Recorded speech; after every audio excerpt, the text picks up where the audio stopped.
حضرت شیخ الحدیث رحمۃ اللہ علیہ نے فضائل صدقات میں ایک بات لکھی ہے بڑی عجیب و غریب،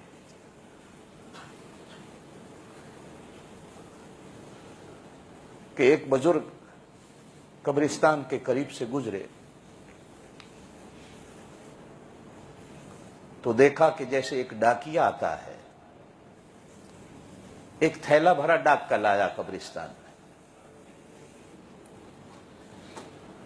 تو قبروں سے اٹھ کر اس قبرستان میں جتنے تھے وہ ڈاکیے کی طرف بھاگے، اور ڈاکیا ہر کسی کا خط نکال کر ہر مردے کو دیتا ہے، جس کا آتا ہے وہ خوش ہوتا ہے، جس کا نہیں آتا وہ روتا ہے۔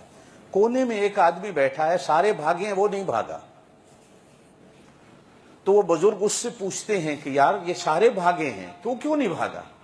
وہ کہتا ہے ان کو لینے دو جو کچھ لینا ہے، مجھے کوئی ضرورت نہیں۔ کہا تجھے کیوں ضرورت نہیں؟ کہا کہ میرا بیٹا قرآن کا حافظ ہے، وہ روز قرآن پڑھتا ہے، اللہ پاک مجھ کو ثواب دے دیتا۔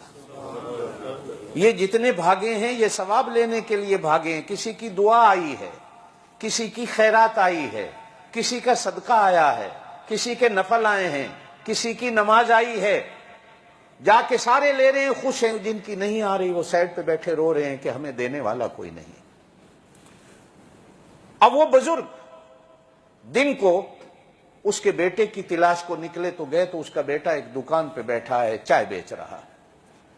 لینے والے آتے ہیں، چائے بنا کے دے دیتا ہے، جب کوئی گاہک نہیں ہوتا تو قرآن پڑھتا ہے، قرآن پڑھ کے کہتا ہے اللہ میرے ابے کی روح کو اس کا ثواب دے دے۔ تھوڑے دنوں کے بعد پھر بزرگ اس قبرستان کے قریب سے گزرے تو پھر وہ ڈاکیا تھیلا لایا، تو وہ آدمی بھی جو پہلے نہیں بھاگا تھا بھاگ کے جاتا۔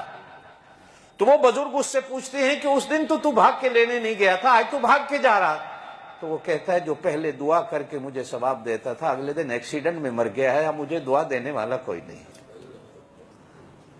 اب میں بھاگتا ہوں کہ شاید کسی نے مجھے دعا دی ہو، میں لے آؤں۔ چوتھے سپارے میں اللہ قرآن میں فرماتے فرحین بما آتاہم اللہ من فضلہ، جن کا پیچھے سے کوئی خط آیا ہوتا ہے وہ پڑھ کے خوش ہوتے ہیں، ایک دوسرے کو دکھاتے ہیں دیکھو ہمارے گھر سے ہمارے لیے دعا آئی ہے، دیکھو ہمارے لیے کچھ آیا ہے، میں کتنا قسمت والا ہوں کہ مجھے کوئی یاد کرنے والا ہے، مجھے کوئی دعا دینے والا ہے۔ میرے دوستو، جو میں بات کر رہا تھا، کوشش کیا کرو اولاد ایسی چھوڑ کے مرو جو تمہیں دعا دینے والی ہے۔